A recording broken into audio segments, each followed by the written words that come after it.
Hi, my name is Warmblaster, and I will in this video show you two ways to solve the problems with pale colors when using OBS Studio for recording your games, for example.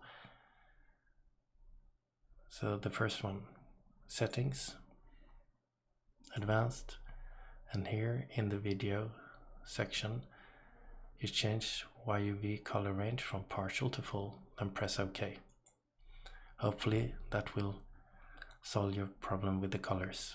If it didn't, try this one. Go to Nvidia settings, control panel.